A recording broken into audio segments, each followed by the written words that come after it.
Wal maqalatu sadisatu, dan maqalah yang keenam, an Abdullah bin Mubarak, dari Abdullah bin Mubarak, Hafidil Qadi Nuhil Maruji, yang mana Abdullah bin Mubarak ini adalah cucunya Qadi Nuh al-Maruji.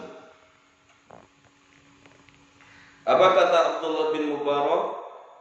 Man shalla, barang siapa yang sembahyang, kula yaumin, setiap hari, isnatai asrata rakaatan, 12 rakaat, wahya, dan yang 12 rakaat itu adalah rakaatani, 2 rakaat qabla subhi, sebelum subuh, wa rakaatani, dan 2 rakaat qabla zuhri, dan sebelum sholat duhur, wa rakaatani, dan 2 rakaat ba'daha, setelah sholat zuhur, wa arba'u rakaatin, dan 4 rakaat qoblal asri, sebelum sholat asar, wa rakaatani, dan 2 rakaat ba'dal maghrib, setelah sholat maghrib, sholat sunnah. Ini maksud 12 rakaat ini adalah sholat sunnah.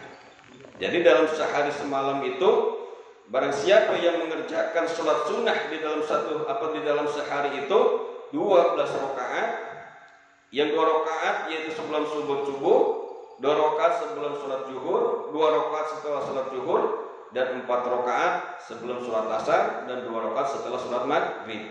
Itu subuh 2 rakaat, 2 rakaat sebelum zuhur, jadi berapa? 4. 2 rakaat setelah zuhur, jadi 6. Tambah 4, 10. Tambah 2, 12. Pas. Dawamin tuh. Kata Abdullah bin Mubarak, barang siapa yang sholat setiap hari 12 rakaat sholat sunnah, faqad ada haqqas sholat, maka sungguh ia telah menunaikan haknya sembahyang.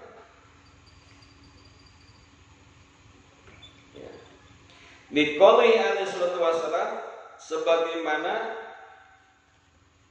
sabda Rasulullah sallallahu alaihi wasallam, liqouli sallallahu alaihi wasallam, karena sabda Rasulullah sallallahu alaihi wasallam, rahimallahu, Allah akan memberikan rahmatnya, imra'an, kepada seseorang, sholat, yang sembahyang, yang sholat qoblal asri, sebelum sholat asar, arba'an, 4 rakaat.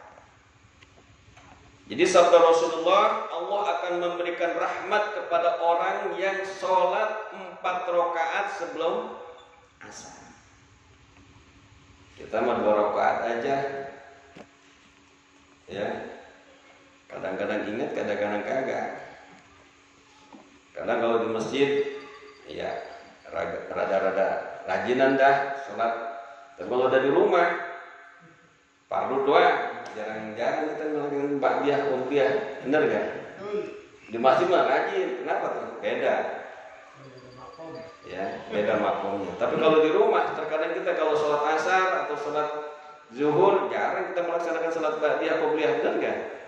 Yang penting ngelaksanin fardunya aja. Kayaknya hebatnya sholat di masjid itu, ada sugesti kita melaksanakan sholat sunnah dulu, ya, sebelum sholat fardu dan setelah sholat fardu. Coba rasain, beda ya? Sugestinya beda kalau di masjid. Maka sholat di masjid itu pahalanya besar. Di masjid, ya, sugestinya beda. Bahkan Rasulullah SAW dan bersabda, dan adalah Rasulullah SAW yusolli, sembahyang, qoblaha, sebelum asar, arba'an, 4 rakaat, yafsilu bainahunna, yang mana Rasulullah memisahkan di antara 4 rakaat itu bitaslim, dengan salam, artinya 2 rakaat 2 rakaat, 2 rakaat 2 rakaat. Makanya kalau kita mah ya sholat taraweh, ya, 2 rakaat 2 rakaat. Ada juga sholat taraweh udah mah sholatnya 8 rakaat dibikin 4 rakaat. 5 menit selesai. Iya, tanpa salam tuh 4 rakaat. Ini Rasulullah melaksanakan sholat 4 rakaat sebelum asar, yang mana 4 rakaat ini dipisah dengan salam, artinya 2 rakaat.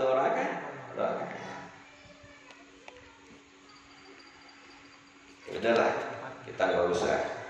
Ini mungkin ya maunya begitu ya silakan. Ya.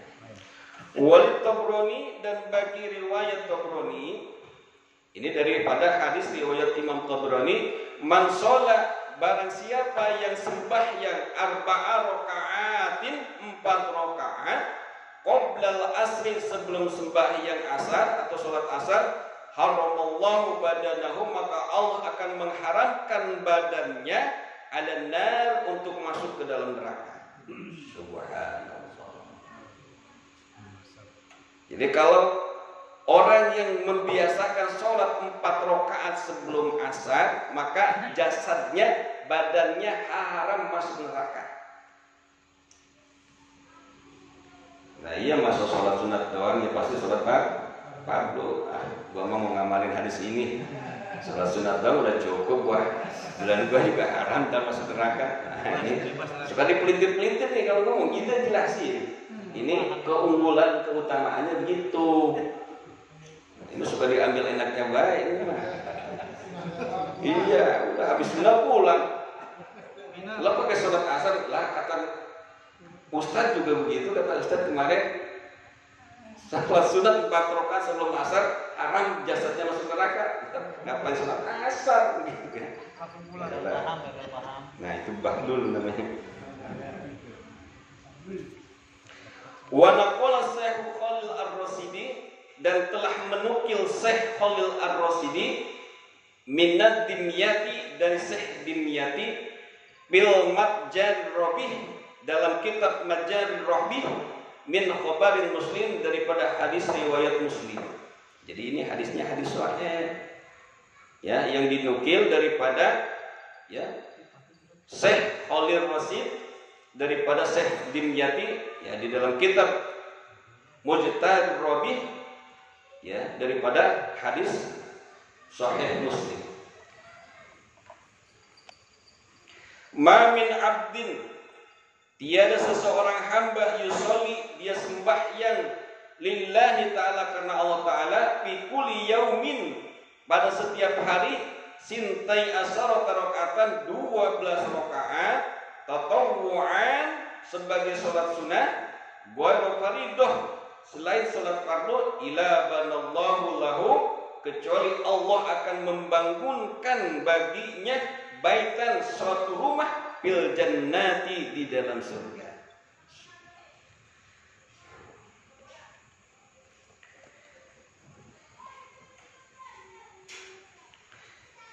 Jadi tidaklah seorang hamba yang dia sholat karena Allah Ta'ala di dalam setiap hari 12 rakaat, yaitu sholat sunnah, selain sholat fardu, kecuali Allah akan membangunkan dia satu rumah di dalam surga. Makin banyak kita sholat sunnahnya, makin banyak rumah kita di surga.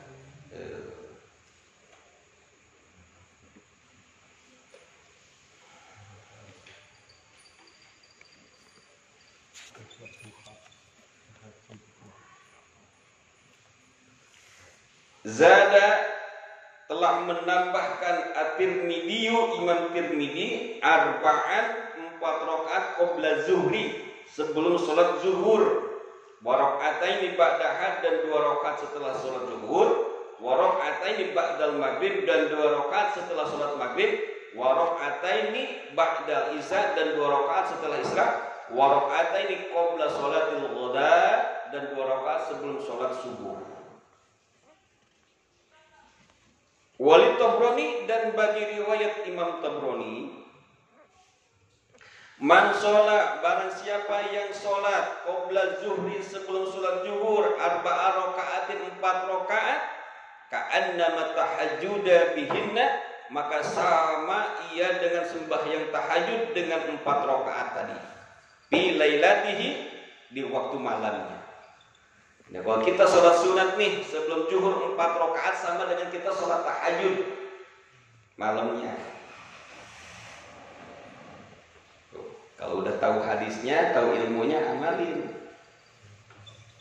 Karena al ilmu bila amal kasajarin bila sampai. Ilmu kalau kagak diamalin sama seperti pohon kagak berbuah. Amalin. Sedikit-sedikit kita amalin.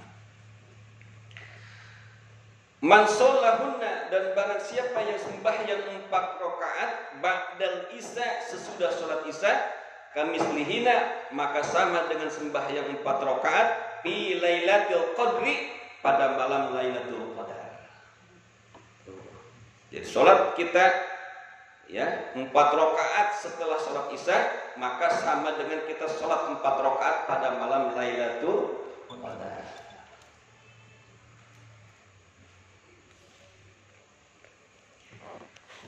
Wa min sama, dan dari hadis itu qala Ibnu Mas'ud, maka berkatalah Ibnu Mas'ud, laisa sayun, tidaklah ada sesuatu ya'dilu, yang mengimbangi sholatal laili, ya, akan sholat malam, min sholatin nahari, daripada sembahyang di waktu siang, ila arba'ah, kecuali 4 rakaat qabla zuhri, sebelum sholat zuhur. Wa fadluhunna, dan keutamaan sholat 4 rakaat sebelum zuhur itu ala sholatin nahar, ya, atas sembahyang di waktu siang, qabla kafadli sholatil jamaah, seperti keutamaannya sholat berjamaah ala sholatil wahidin, ya, melebihi kepada sembahyang yang dilakukan dengan sendiri. Jadi sholat 4 rakaat sebelum zuhur itu seumpama keutamaannya itu seperti sholat berjamaah atas sholat sendirian. Luar biasa Pak, pahalanya besar ini. Ngapain lagi coba kita? Apalagi yang udah pada pensiun, yang udah nggak ada aktivitas, udah banyakin aja nih. Apa yang kata Rasulullah sampaikan, ini pahalanya luar biasa. Wa kana sallallahu alaihi wasallam, dan adalah Nabi Muhammad sallallahu alaihi wasallam yusallihinna, melakukan sembahyang 4 rakaat itu, wa yutilu bihinna, dan Rasulullah memanjangkan pada sembahyang itu. Ar-ruku'a, ya, pada rukunya, wa sujud, dan sujudnya. Jadi Rasulullah ketika melaksanakan 4 rakaat sebelum zuhur itu memanjangkan dalam ruku dan sujudnya. Artinya bukan kita lama meneng baik, zikir, banyakin doa. Apalagi ketika kita sujud. Ketika kita sujud, disitulah letak dekatnya antara hamba dengan Allah. Maka disitulah saat-saat dijabah. Maka ketika sujud terakhir di dalam salat itu lamain, banyakin baca doa di situ, banyakin minta sama Allah. Nah, itu kenapa? Karena disitulah saat-saat dekatnya seorang hamba dengan Allah. Kalau kita sering ikutin jamaah, ya, kiai-kiai sepuh di sujud terakhir itu lama banget, banyakin doa. Bukan gerutu di belakang, gila banget pegel gua. Itu doa di situ saatnya ijabah. Karena ada saat-saat ijabah itu ya, yang kita nggak tahu. Ya, yang itu diantaranya saat ijabah itu ketika kita sujud. Ada lagi ketika khotib naik mimbar. Jadi ketika khotib naik mimbar dari sini ke sini nih, dia melangkahkan kaki, kita ikutin tuh langkah khotib itu dengan baca doa. Bukan diam aja, baca doa. Disitulah saat-saatnya ijabah doa. Luar biasa. Allah memberikan kesempatan kepada kita banyak waktu-waktu saat-saat ijabah. Cuma kita kagak mengambil kesempatan itu. Wa yaqulu, dan beliau bersabda, innaha, sesungguhnya sholat sebelum zuhur itu sa'atun, adalah satu saat, satu waktu, tuftahu fiha abwabus sama, yang mana dibuka di waktu itu pintu-pintu langit. Tuh kata Rasulullah, wa uhibbu, maka aku senang, Ya. Ayus'adali, dinaikkan bagiku pihak pada waktu itu amal solihun, amal yang soleh. Kata Rasulullah, ya, saat-saat ketika kita melaksanakan sholat 4 rakaat sebelum zuhur itu adalah di mana di waktu itu Allah bukakan pintu-pintu langit. Allah bukakan pintu-pintu langit. Kata Rasulullah, aku senang ketika dibukakan pintu-pintu langit itu, diangkat amal solehku, kata Rasulullah. Insyaallah Rasulullah yang sudah dijamin masuk surga, Rasulullah yang dijamin gak melaksanakan dosa, begitu inginnya diangkat amal soleh kita. Amal sedikit, ya. Masya Allah. Emang sih kita amal Rasulullah beda-beda dikit. Beda-beda dikit amal Rasulullah. Itu ya, kalau Rasulullah sedikit-sedikit senyum, kalau kita sedikit senyum. Kalau Rasulullah sedikit-sedikit sedekah, kalau kita sedekah sedikit. Ya, kalau Rasulullah sedikit-sedikit sholat, kalau kita sedikit sholatnya. Maka kita mau Rasulullah sedikit-sedikit apa? Beda sedikit dengan Rasulullah. Kalau Rasulullah mah sedikit marahnya, kalau kita sedikit-sedikit marah gitu. Ya makanya kita sama Rasulullah sedikit bedanya. Wa man shoma, dan barang siapa yang puasa min kulli sahrin, pada setiap bulan salasata ayyamin, yaitu 3 hari, wa ya ayyamul bid, yang mana 3 hari itu adalah ayyamul bid, ya hari-hari yang terang. Ayyamul bid itu tanggal berapa aja? 13, 14, 15. Tuh, setiap bulan kita melaksanakan puasa 3 hari itu ayyamul bid, ya.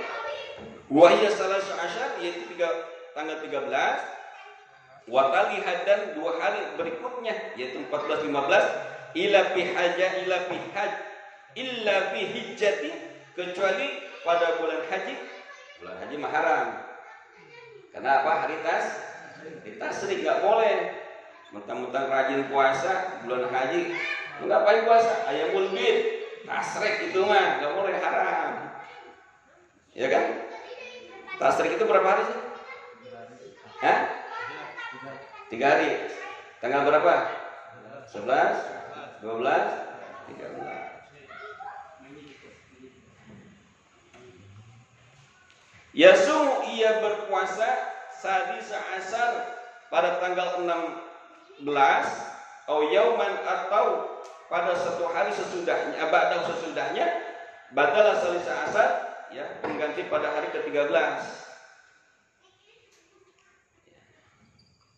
Kecuali kalau kita puasanya tanggal 16, 17, 14, 15, 16.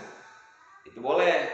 Yang nggak boleh itu tanggal 11, 12, 13 di bulan haji. Itu ya ayyamut tasrik, haram puasa. Ya, haram puasa. Tapi kalau tanggal 14, 15, 16, ya, itu nggak apa-apa. Wa hikmatu kauniha, dan hikmah adanya puasa di hari, ya setiap hari.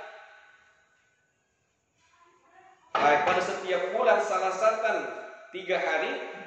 Jadi hikmahnya itu puasa 3 hari di setiap bulan itu, anal hasanata, sesungguhnya kebaikan itu bi asri amsalihah, ya akan dibalas dengan 10 lipat. 10 kali lipat. Kalau kita melaksanakan satu kebaikan, Allah balas 10 kebaikan.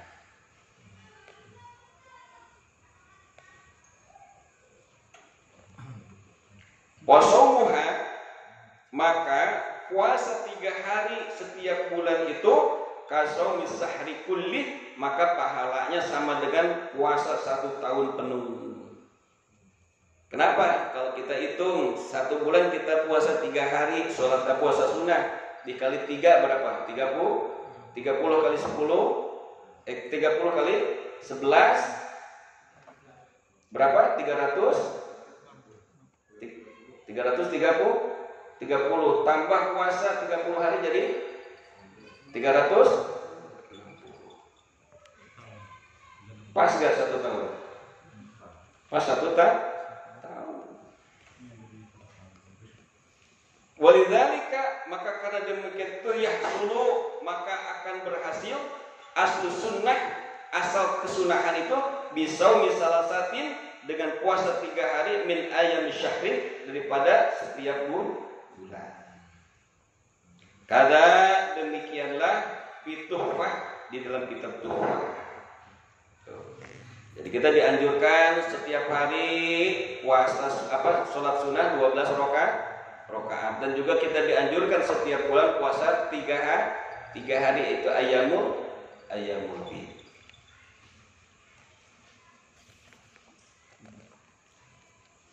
Pakon ada hak siam, maka barang siapa yang puasa 3 hari ya di setiap bulannya, maka dia telah melaksanakan atau menunaikan haknya puasa. Wa man qara'a, dan barang siapa yang membaca kulla yaumin, setiap hari, mi'ata ayatin, 100 ayat, faqad ada haqqal qira'ata, maka dia sama dengan menunaikan hak membaca Al-Qur'an. Nah, kira-kira sehari kita dapat 100 ayat. Mudah-mudahan belum puasa sih mengajar aja. Kalau kemarin kita puasa, ya, puasanya selesai juga baca Qur'annya. Ya, itulah kita. Maka kita jangan jadi hamba Ramadan. Kalau begitu mah hamba Ramadan kita. Ramadan rajin banget. Baca Quran, sholat berjamaah, benar gak? Ramadannya selesai juga ibadah. Berarti dia hambanya hamba Ramadan. Hamba Ramadan bukan hamba Allah. Tapi kalau kita sebagai hamba Allah, Allah gak akan selesai. Allah abadi. Ya. Karena kita ibadah musiman. Musim Ramadan pada rajin. Masjid penuh. Wa fi qiraatil munjiyati, dan pada membaca surat munjiyat, sab'atin, yang 7 itu, aula, lebih utama, wahya, adalah alif lam mim tanzil. Alif lam mim yaitu surat alif lam mim tanzil, wa yasin, dan surat yasin, wa fusilat, dan surat fusilat, wa dukhan, dan surat dukhan, wal waqiah, dan surat waqiah, wal hasr, dan surat hasr, wal mulk, dan surat mulk. Tuh. Jadi ada 7 surat munjiyat. 1 alif lam mim tanzil, 2 yasin, 3 surat fusilat, 4 surat dukhan, 5 surat waqiah, 6 surat hasr, dan 7 surat al-mulk, yaitu surat tabarok. Terutama kalau kita nih ya sulit, susah nyari penghidupan, ya, seret rezeki, banyakin rajin baca waqiah. Rajin banyak baca waqiah. Coba aja Pak. Saya setiap guru-guru yang saya datangin, yang saya minta ilmunya, saya minta ijazahnya, doanya, rata-rata ngijazahkan untuk rezeki itu waqiah. Ini saya kasih nih. Ya, nyawalin silakan, enggak berarti udah pada kaya. Baca waqiah habis asar kalau bisa 14 kali. Kalau nggak bisa 3 kali. Kalau nggak bisa juga sekali. Kalau nggak bisa juga udah kaya berarti ya. Ya, habis asar. Terus habis subuh 1 kali aja. 1 kali, tapi setelah sholat baca waqiah, baca Asmaul Husna. Nih saya kasih ijazah ya, biar yang lain nggak kedengeran, yang di luar. Ini yang hadir aja. Itu amalin. Alhamdulillah, saya rasa rezeki ada aja. Habis sholat subuh, kita jangan beranjak nih dari tempat sholat, baca waqiah 1 kali, terus baca Asmaul Husna. Apa Asmaul Husna? Ya karimu ya wadud. 1000. Ya karimu ya wadud. Apa enggak? Dua asmaul husna itu. Ya karimu ya wadud. Tapi sebelumnya baca wallahu la ilaha illahu ya karimu ya wadud, ya karimu ya wadud. Amalin. Kalau masih butuh rezeki, ya duit banyak, amalin. Yang dagang, ya yang usaha, yang masih nganggur, baca tuh. Ya. Ini saya dapat ijazah dari Kiai Jawa Tengah, di Grobogan. Oh, ini Semarang. Nah, ya, amalin. Waqiah 1 kali waqiahnya juga itu mah. Habis sholat subuh, ba'da subuh. Dilanjutkan dengan asmaul husna ya karimu ya wadud 1000 kali. Cepat 15 menit 1000 kali itu. Ya karimu ya wadud, ya karimu ya wadud. Itu 1000. 15 menit saya ngamalin tiap hari. Jangan kelewat. Jangan udah sukses berhenti bacanya. Terus amalin. Baca itu, saya ijazahin. Ya, saya Kobil tuh. Ya, saya ijazahin, silakan amalin. Jadi saya udah saya dapat ya pengesahan dari guru untuk mengijazahkan kata sama jamaah, silakan amalin. Ya, amalin tuh. Jadi habis sholat subuh jangan beranjak dulu, udah langsung baca waqiah. Ya sebelumnya biasa baca hadroh dulu ila hadratin nabi, ya kepada wali. Ya, jalan kemana? Jalan kemana? Panas jalan. Ya nggak apa-apa, maksudnya lebih bagus. Lebih abdolnya. Ya sebisanya di mana kek? Asal jangan jalan ke WC aja kan. Ya kalau untuk waqiahnya kalau udah hafal ya bagus pakai. Enggak apa-apa. Di luar kepala benar. Terus ada lagi. Kita sebelum sholat subuh itu biasakan sholat 2 rakaat fajar. Qobliyah. Ya sama aja, qobliyah subuh. Nah, antara azan dan qomat itu setelah kita sholat 2 rakaat baca tasbih 100 kali. Ini saya kasih ijazah lagi. Saya dapat ijazah dari Habib Ali bin Abdurrahman As-Segaf, Sayyidul Walid. Tebet. Beliau ngamalin itu. Jadi antara sholat azan subuh dan iqomah kita habis sholat sunnah 2 rakaat itu langsung lanjut subhanallah wa bihamdi subhanallahil azim astagfirullah subhanallah wa bihamdi subhanallahil azim astagfirullah. Baca 100. Dulu ketika Rasulullah di zaman Rasulullah ada seorang sahabat ngadu minta doa, minta amalan. Kenapa? Karena hidupnya kismin. Lebih dari miskin lagi kismin. Minta amalan sama Rasulullah, kasih itu amalan Rasulullah. Enggak lama hidupnya berlimpah. Bukan dia yang ngejar-ngejar rezeki yang ngejar-ngejar dia. Amalin tuh. Nah, jangan kesiangan mulu. Ya, jangan komat baru ke masjid ya. Sholat itu mah. Kayak saya itu. Ya. Jauh itu mah. Itu saya kasih amalan tuh buat rezeki. Ya, amalin ya. Jadi yang pertama sebelum sholat subuh, ya setelah azan sholat 2 rakaat. Karena hadisnya juga sahih kuat. Rakaatani qabla subhi khairum minad dunya wa fiha, itu hadisnya. 2 rakaat sebelum sholat subuh lebih utama daripada dunia dan seisinya. Orang paling kaya Bill Gates kalah. Lah kita mah lebih utama daripada dunia dan seisinya. Jadi orang kaya itu ternyata orang yang rajin sholat sunat 2 rakaat sebelum subuh. Rakaatani qabla subhi khairum minad dunya wa ma fiha, itu hadisnya sahih. 2 rakaat sebelum sholat subuh itu lebih utama daripada dunia dan seisinya. Amalin. Jangan kesingan mulu subuhnya.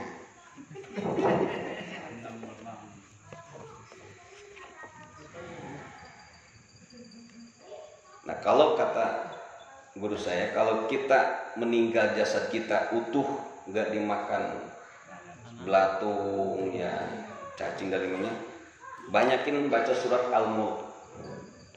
Surat Al-Mulk itu apa? Tabarok. Bacain tuh, sering amalin baca surat Tabarok. Ya, surat apa? Tabarok. Kalau Yasin mah sudah pastilah pada rajin baca Yasin malam Jumat. Jadi barang siapa yang baca Yasin di satu tempat, maka tempat itu akan dijaga oleh Allah. Amalan kita itu banyak. Ya kalau Wahabi ya kagak percaya. Jadi ngaji. Wa ayyaqra'u, dan ia membaca ida asbaha apabila tiba waktu pagi, wa ida amsa dan apabila waktu sore. Awal al-hadid, yaitu membaca ayat permulaan daripada surat Al-Hadid. Wa khatimul hasr, dan ayat di penghujung surat Al-Hasr, wal Ikhlas dan surat Al-Ikhlas, wal Muawwadatain dan surat Muawwadatain. Tahu enggak surat Muawwadatain? Tahu enggak? Al-Falaq, An-Nas itu namanya surat Al-Muawwadatain. Kenapa? Karena minta perlindungan. Qul a'udzu. Dua-duanya pakai qul a'udzu, maka disebutnya surat Al-Muawwadatain.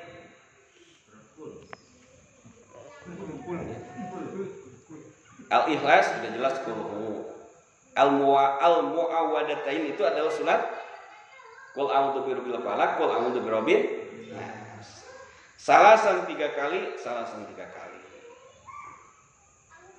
Wa man tasaddaqa, dan barang siapa yang bersedekah fi Jum'atin pada hari Jumat, bi dirhamin dengan 1 dirham, au bima yusawihi atau yang sama dengan 1 dirham, faqad ada hak sedekah, maka sama dia tentang menunaikan haknya sedekah. Wow. Mungkin ya yang ngamalin bawa recehan ini nih, ya 1 dirham kolontrang, nggak apa-apa sedekah. Ya kalau 1 dirham berapa ukuran nama duit kita, ya kan?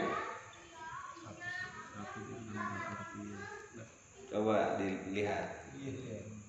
Kalau real antara 3.000 atau 4.000 lah kalau real mah. Berarti 5.000 dah. 5.000 dah kita tuh sholat Jumat minimal 1 real, 1 dirham. 5.000 dah kita mana? Masa iya 2.000 doang. Rokok aja sehari sebungkus harganya 20.000. Disokam, ya kan? Sedekah 2.000, sedekah 1.000, kelontrang, kenceng banget. Jadi barang siapa yang sedekah di hari Jumat dengan 1 dirham aja atau yang sama dengan 1 dirham, maka ada hak sedekah, maka sama dengan menunaikan haknya sedekah. Benar? 4.000-an. Iya, sama dengan real berarti. Wal maqalatu sabiyatu, dan maqalah yang ke-7, qala Umar radhiyallahu an, Sayyidina Umar ibnu Khattab radhiyallahu an, al-buhuru, laut itu, ail mutasi'atu, yakni yang luas, al-jami'atu yang mengumpulkan, ya. Jadi laut yang luas itu, ya, kata Umar ibnu Khattab, yang mengumpulkan arba'atun, ada 4 minal anwa'i, daripada 4 macam.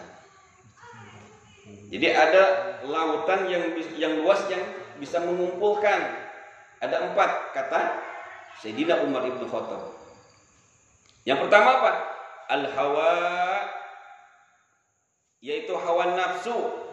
Bahrud dunub ialah lautan ya segala dosa.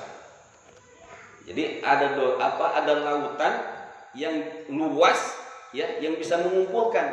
Ada empat lautan yang luas yang bisa mengumpulkan, kata Sayyidina Umar. Yang pertama adalah hawa nafsu. Hawa nafsu itu adalah ya lautannya segala dosa. Aimilanun nafsi, yakni condongnya hawa nafsu ila sahwatiha, kepada keinginannya, min ghairi talabi syar'i, ya, yang selain atau yang bukan yang diperintahkan oleh agama, oleh syara. Jami'un ialah yang mengumpulkan lidzunubi, ya, segala dosa. Jadi kita menurutkan hawa nafsu, ya, itu mengumpulkan daripada segala dosa. Wan nafsu, dan yang kedua, nafsu itu bahrus sahawah, ya, bahrus sahawati, bukan sahawah, pakai taknya tak biasa, bukan tak marbutoh. Bahrus sahawati itu jama' mu'annas salim. Jama' mu'annas salim.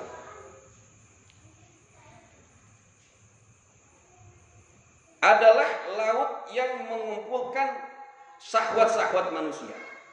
Jadi nafsu itu adalah laut yang mengumpulkan syahwat-syahwatnya manusia. Nafsu itu adalah laut yang mengumpulkan syahwat-syahwatnya manusia.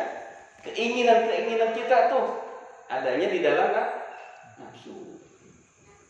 Pengen ini, pengen itu, pengen ini, pengen itu, kan itu nafsu maya. Karena semuanya ada di dalam nafsu. Keinginan-keinginan manusia itu dikumpulkannya di dalam nafsu. Ini udah punya, lihat bini orang lain cakep banget. Makanya ada istilah rumput tetangga lebih apa? Lebih hijau daripada rumput sendiri, benar gak? Kita lagi megang roti nih, tetangga kita megang singkong. Kadang itu lihat tetangga megang singkong kayaknya enak banget, padahal kita udah megang roti. Benar gak? Bini kita udah cakep, lihat tetangga kayaknya bahaya banget.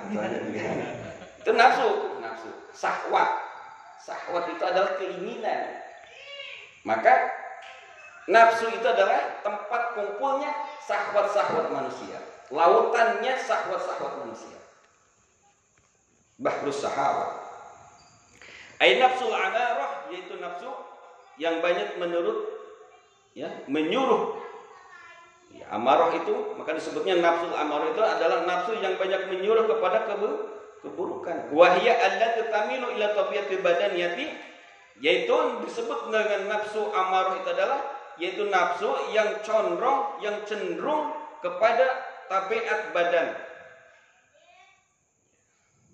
Wa ta'muru bil ladzah, dan menyuruh dengan berbagai macam keenakan. Jami'atun ialah yang ya kumpul li harakatin nafsi, ya, pada gerak-geraknya manusia atau nafsu. Jadi yang dimaksud dengan nafsu amarah itu, ya, nafsu yang menyuruh dan mengajak kepada keburukan adalah yaitu nafsu yang cenderung ya kepada tabiatnya badan, bukan tabiatnya akal sehat kita, keimanan kita, bukan. Tapi yang diikutin apa? Badaniah kita, biologis. Artinya begitu, yang mengikuti biologis kita. Biologis itu kan badan. Karena biologis itu ada di manusia, ada di hewan. Maka kalau kita hanya mengikuti keinginan badan kita, apa bedanya dengan kita? Dengan apa? Dengan kebo, dengan kambing, benar gak?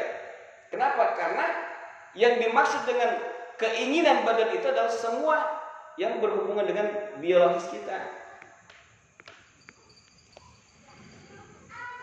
Dan juga menyuruh untuk berbagai macam keenakan, kenikmatan. Itu nafsu amarah. senang-senang, poya-poya, happy, pesta, itu keenakan-keenakan, keladatan-ladatan, ya, kelezat.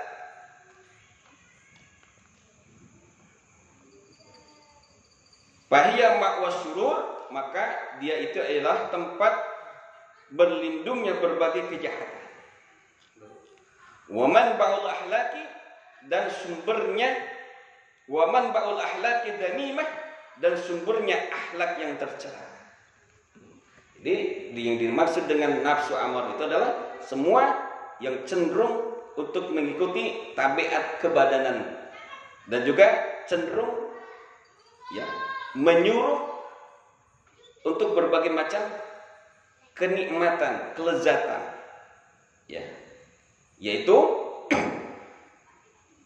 nafsu amarah itu adalah tempat berlindungnya berbagai kejahatan dan juga sumbernya akhlak yang tercela.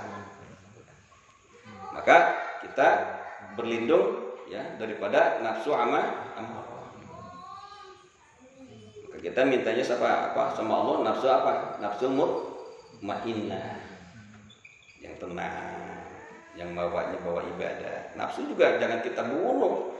Maka kalau kita ditanya puasa tujuannya apa? Untuk membunuh hawa nafsu, salah. Lah kalau nafsu kita dibunuh, apa bedanya dengan mayat? Benar nggak? Lah manusia perlu nafsu. Ya kalau udah kagak ada nafsunya, ya udah kagak normal. Disuruh kawin kagak mau, karena kagak ada nafsu. Suruh makan kagak mau, karena kagak nafsu. Benar? Dikasih duit 1 miliar kagak mau, karena kagak nafsu.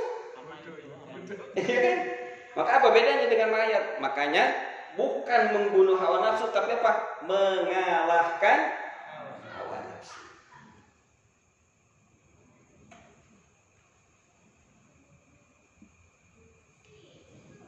Karena wataknya hawa nafsu itu pada dasarnya adalah mengajak kepada keburukan. Inna nafsa la'amaratun bisu. So, di dalam surat Al-Kahfi apa surat ada inna nafsa la'amaratun bisu di dalam Al-Qur'an. Sesungguhnya hawa nafsu itu cenderung mengajak kepada keburukan. Maka nafsu itu kita kalahkan, bukan dibunuh. Repot kalau udah dibunuh nggak ada nafsunya.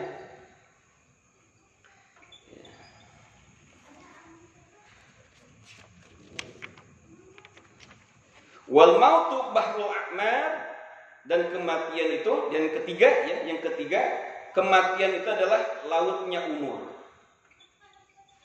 Jadi umur manusia itu dikumpulkan di dalam kematian, lautnya adalah kematian. Birro ya, dengan roh yakni ail mautu, yakni maut itu jami'un, ialah yang mengumpulkan lil a'mari, bagi semua umur-umur manusia. Wa binushotin, di dalam salinan yang lain ya, bahrul a'mal, lautnya semua amal itu bilam, dengan lam, a'mali fahya kaqaul ba'dihim ya, maka nushah itu atau salinan itu sama seperti perkataan ya para ulama, al mautu sundukul a'mal, mati itu adalah peti, sunduk itu peti, koper ya, petinya amal. Jadi maut itu adalah petinya amal kita. Maka kalau kita sudah mati ya, itu amal kita dikumpulin, udah gak bisa nambah, udah gak bisa berkurang lagi. Kenapa? Sudah masuk kepada peti amal. Maka disitulah dipertanggungjawabkan amal kita. Maka kalau kita mati itu yang dibawa amal kita, baik amal buruk maupun amal soleh. Jangan dikira yang dibawa cuma amal baik doang, kagak, semuanya dibawa. Nah, nanti di alam barzah itu kita diperlihatkan nih atas amal-amal kita sebelum kita nanti berlanjut kepada alam akhirat nanti. Ya kita dikumpulkan dulu tuh di alam barzah. Di alam barzah diperlihatkan tentang amal perbuatan kita selama di dunia ini. Maka kalau amal kita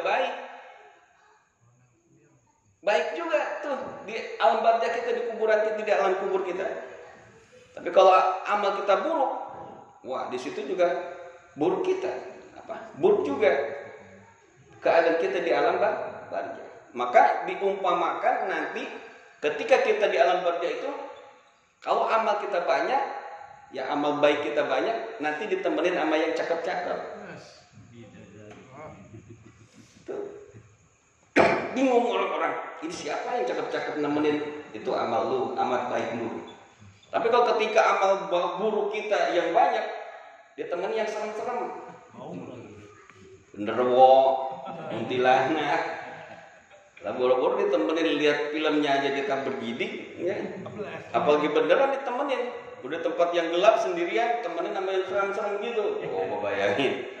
Ya kan? Tapi kalau kita di tempat sendirian, tempat gelap pun bagaimanapun gelapnya, kalau yang nemenin cakep, kira-kira betah nggak? Tanya Bapak Udin. Nggak berasa. Ya kan? Nah, dulu pacaran nyarinya yang gelap-gelapan. Di bawah pohon nangka. Ketiban. Ya. Tapi enak aja kenapa yang nemenin cakep? Lah nemenin kita. Lah kalau di tempat yang gelap, di bawah pohon nangka, kuntilanak aja yang nemenin. Lah Masya Allah, pingsan kita. Nah itu, nanti di alam barzah kita tergantung amal perbuatan kita. Kalau amal perbuatan baik kita banyak, yang nemenin yang cakep-cakep. Ya kan? Tapi kalau amal buruk yang banyak, yang nemenin yang serem-serem. Itu gambaran amal perbuatan kita ketika di dunia. Maka disitulah al-mautu sundukul amal, dan mati itu adalah petinya amal. Wal qabru bahrun nadamah, dan yang keempat, kuburan itu adalah lautannya berbagai penyesalan. Nadamah, nadmun. Ya, nadmun itu nyesel.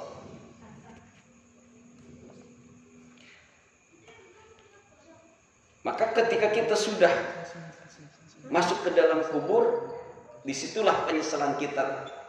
Nyesel dulu nggak ibadah, nyesel dulu kita nggak banyak sedekah, nyesel dulu kita nggak ngaji.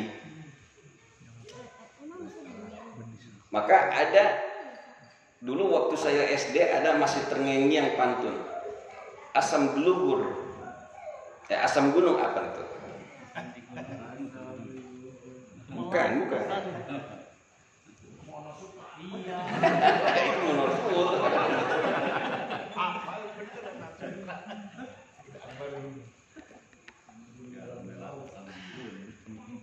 Asam manis, asam gelugur, kedua asam sirih yang ria.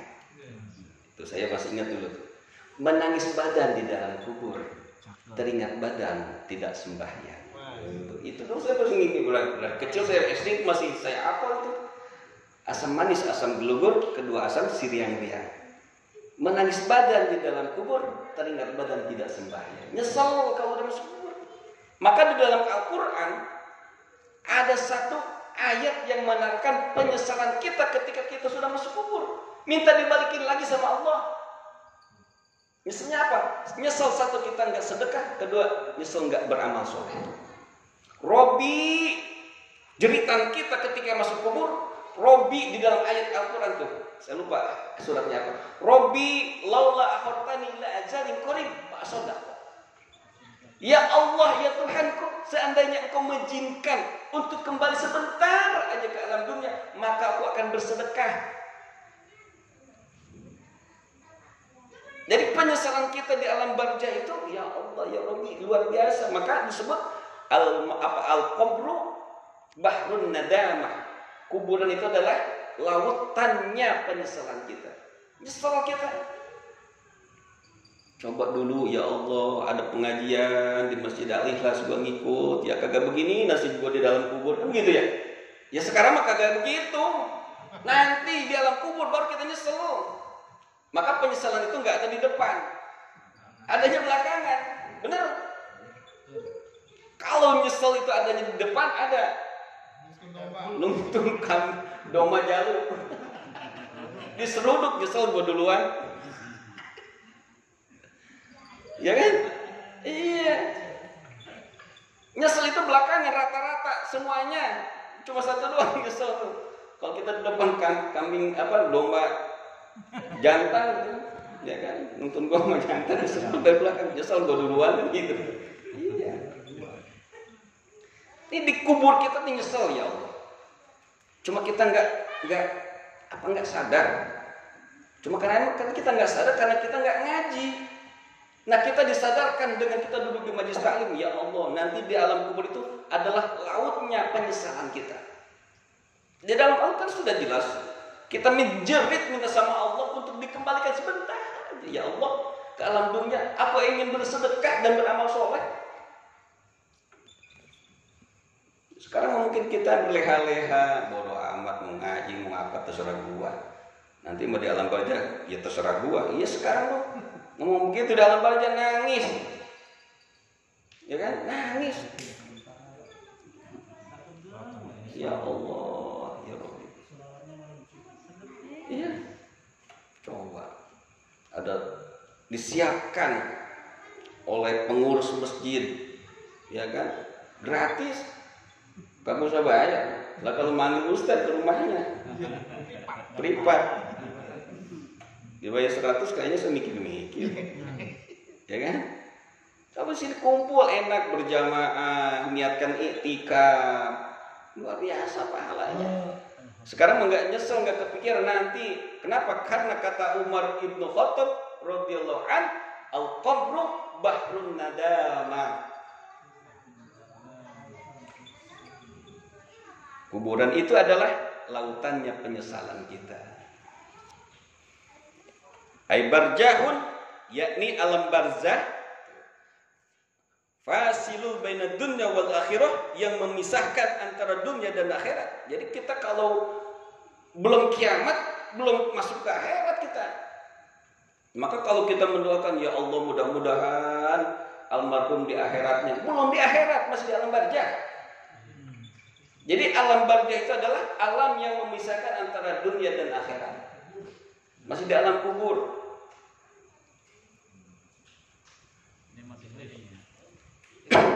Jadi alam barzah itu yang memisahkan antara dunia dan akhirat, jami'un li anwa'il ghumum, ialah yang mengumpulkannya berbagai macam kesusahan dan kebingungan. Bahkan diceritakan kan ada, ya, ketika mayat dimasukkan ke dalam kubur, sudah ditinggalkan oleh para keluarga dan juga kerabat, itu langsung didatangin 7 langkah. Kita sudah meninggalkan kubur, itu langsung didatangkan oleh malaikat Munkar dan Nakir. Bawa gendir, apa? Gak goda, bawa gada, bogem. Man robuka. Jangan dikira itu pertanyaan mudah. Ya kalau di dunia bisa ngapalin kita. Besok gua kalau mati gua ngapalin dulu sekarang. Man robuka Allah. Wa man nabiyuka, Nabi Muhammad. Nanti mah itu gak bisa begitu Pak. Kenapa? Tergantung amal perbuatan kita di dunia. Jangan ngapalin dari sekarang, nggak bisa kalau kita nggak beramal soleh. Ya ngapalin dulu, sampai tiap hari ngapalin man rabbuka Allah, wa man nabiyuka Nabi Muhammad, wa man imamuka Al-Quran. Ya. Emang dikira Pancasila. Ini pertanyaan yang akan kita hadapi nanti di alam barzah. Itulah pertanyaan kita. 7 langkah. Maka kebiasaan kita sebagai Ahlussunnah wal Jamaah, ketika kita sudah kubur itu ditalqin, lalu dilanjutkan dengan baca Al-Quran, menghatamkan selama 1 minggu. Kenapa? Karena ada semuanya. Ya kalau orang sebelah bilang bid'ah, apa katanya? Ya kan ngaji di kuburan, ya udah, nggak apa-apa kalau kagak doyan ya udah, nggak usah ini kan. Ya kan bid'ah. Kenapa? Karena 7 langkah meninggalkan kubur itu langsung datang malaikat. Ya, coba bayangkan Pak, ketika kita sendirian digencet oleh bumi, gelap, nggak ada yang nemenin, datang malaikat Munkar Nakir.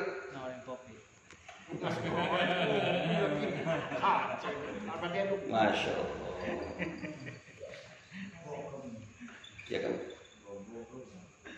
Itu malaikat mungkar nakir itu tergantung amal perbuatan kita. Kalau amal perbuatan kita banyak, datangnya cakep, sopan.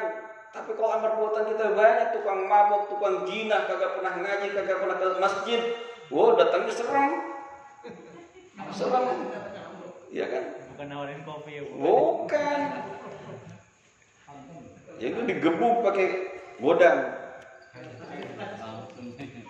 Allati la tamanna yang diangan-angan, ya. Allati yatamanna sahibuha yang diangan-angankan oleh yang punya, annaha bahwasanya umum itu la taqau tidak akan tiba.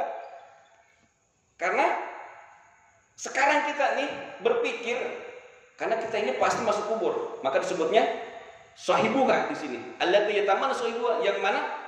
Ya di angan-angan kita, di pikiran kita nih. Disebutnya yataman itu di pikiran kita, ya sebagai yang punya kuburan, kita disahibah kubur, yang punya kuburan. Itu yang namanya kebingungan itu nggak ada nanti dalam kubur, di alam kubur. Padahal pasti ada. Kenapa? Karena emang kuburan itu tempatnya kebingungan. Bingung nanti kita. Apalagi kalau amal kita sedikit, waduh, apalagi nggak ada amal sama sekali, wah, lebih repot lagi. Kayaknya sinilah perlunya kita membuka hati kita dengan apa, duduk di majelis taklim supaya tambah sadar lagi, tambah sadar lagi, tambah sadar lagi. Maka disebutnya majelis taklim itu bengkel hati, bengkel hati. Maka ketika duduk di majelis taklim, buka hati kita, buang hawa nafsu kita. Jangan dibawa nih, kenapa? Kalau hawa nafsu nih kagak mempan dinasehatin. Besok-besok ketika perbuatan kita kesenggol, kesentil sama ustadznya, kagak ngaji. Ngapain gue mengaji?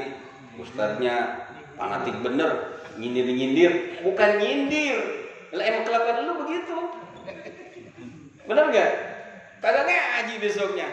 Makanya ketika duduknya majelis taklim, bengkel hati, buang hawa nafsu kita, buka hati kita, baru masuk ilmu. Tapi masih di bawah hawa nafsu kita, ego kita, gak bakal masuk. Ya. Kesentil dikit kagak ngaji, ngambek, baper, ya baperan, bawa perasaan dulu, tahun ini jangan. Jadi makanya namanya bengkel. Kita punya motor, ini masukin ke bengkel nih. Di bengkel itu kan diketok, dipelintir, diputer, benar nggak? Nah kita jangan marah, mau di bengkel. Pengen apa tujuan masuk bengkel? Pengen bener, pengen bagus. Pengen top gear. Iya. Makanya masuklah ke bengkel. Bengkel jiwa kita, bengkel hati kita, majelis taklim. Maka acara-acara TV kan ada yang namanya bengkel hati, bengkel rohani, ya kan, siraman rohani. Nah, ini yang harus kita perbaiki hati kita. Kenapa? Ini kita menyangka bahwa kebingungan itu tidak akan terjadi, padahal pasti dan akan terjadi. Ketika kita masuk kubur, disitulah sudah timbul macam-macam kebingungan, kesusahan. Maka dia menjerit, pengen kembali lagi ke alam dunia. Maka sedekah yang paling utama yang akan menyelamatkan kita. Kenapa itu? Jeritan manusia ketika masuk kubur, pengen masuk lagi balik lagi ke dunia, Pak Asodako pengen bersedekah. Ini ngomong begini, saya lagi bangun majlis nih. Jangan-jangan Ustaz nih ngomong pengen tiba. Enggak, sama ngomongin ini. Enggak. Ya. Wallahu a'lam bishawab. Rabbi zidna ilma warzuqna fahma. Mudah-mudahan bisa hatam. Amin. Buatnya kitab, ya, motong sapi. Kami lagi sapi. Amin. Mudah-mudahan ilmu yang telah kita terima bisa bermanfaat dan kita amalkan dalam kehidupan kita sehari-hari. Dan mudah-mudahan kita semua, keluarga kita semua dijaga oleh Allah Subhanahu wa taala. Mudah-mudahan anak-anak kita dijadikan anak-anak yang soleh dan soleha. Akhir zaman Pak, ya Allah, ini lagi marak lagi LGBT. Masya Allah.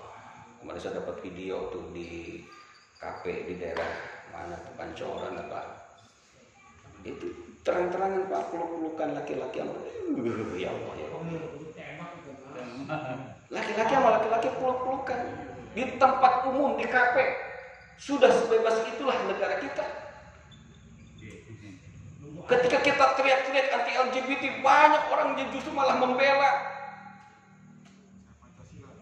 Ya kan? Itu hak asasi manusia dari mana? Bedut. Ya kan? Itu penyakit yang harus disembuhkan. Bukan dilindungi, disembuhkan. Ya kan? Disembuhkan Pak. Karena penyakit bisa disembuhkan. Kalau dia ada kemauan pasti bisa disembuhkan. Hati-hati Pak, saya sedih lihat ya Allah. Dulu mah kita punya anak perawan, khawatir. Sekarang punya aang laki juga khawatir. Sekarang apa? Benar nggak? Dulu mah kita punya anak perawan, khawatir itu anak perawan. Sekarang mah anak cowok, khawatir juga Pak. Ini zaman udah begini Pak, ya Allah ya Rabbi. Makanya anak-anak kita nih, jangan terlalu kita banggakan dengan apa? Pendidikan formal. Didik dengan pendidikan agama dari kecil. Insya Allah kuat. Kalau benar-benar didikannya, kalau cuma sekadarnya ya tidak, salah kadarnya. Ini saya sedih Pak lihatnya begitu. Ya Allah. Ya kita negara-negara berlandaskan pada Pancasila. Yang sila pertamanya adalah ketuhanan yang Maha Esa. Sudah jelas kan? Agama manapun gak ada yang menerima tentang perilaku menyimpang ini. Hati-hati Pak, makanya kita berdoa mudah-mudahan anak-anak kita dilindungi oleh Allah Subhanahu wa taala. Ya Allah, lindungilah anak-anak kami ya Allah, lindungilah negeri ini ya Allah. Ya Allah. Berikanlah hidayah kepada mereka ya Allah. Berikanlah kekuatan kepada pemimpin-pemimpin negeri ini untuk bisa memimpin ini negeri ya, menjadi negeri yang baldatun thayyibatun warahmatullahi wabarakatuh. Al-Fatihah.